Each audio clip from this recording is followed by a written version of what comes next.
இதனுடைய துவக்கத்தில் வந்திருக்கிற நீங்க எந்த விஷயத்தை குறித்து பயப்படுறீங்களோ, எந்த எதிர்காலத்தை குறித்து கலங்குகிறீங்களோ, எந்த பிள்ளைகளை குறித்து பயப்படுறீங்களோ, எந்த வேலையை குறித்து கலங்குகிறீங்களோ, எந்த கான்ட்ராக்ட் வேலை கெரியரை பற்றி பயப்படுறீங்களோ, இன்னைக்கு காலையில் கர்த்தருடைய சத்தத்தை கேளுங்கள்.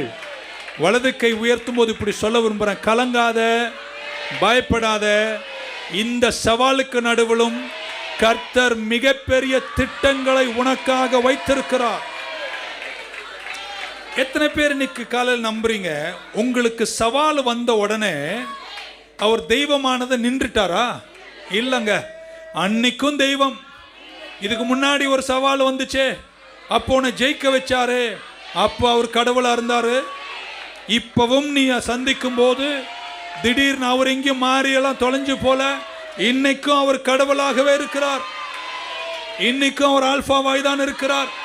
இன்னைக்கும் அவர் ஒமேகாவாய் தான் இருக்கிறார். இன்னைக்கும் அவர் துவக்கமாய் இருக்கிறார்.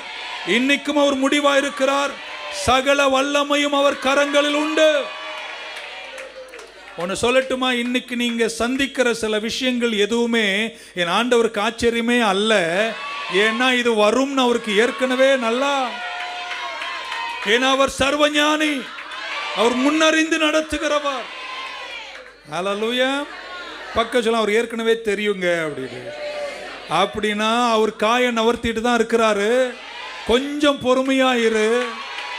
ஆண்டவர் எங்க ராஜா கையை வைப்பாரு. ராங்காவே போகாது. ஆனா சாத்தானுக்கு அது ராங்கா போயிரும், சத்துருக்களுக்கு அது ராங்கா மாறும். நீதிமானை கைவிட்ட வரலாறு இல்லை.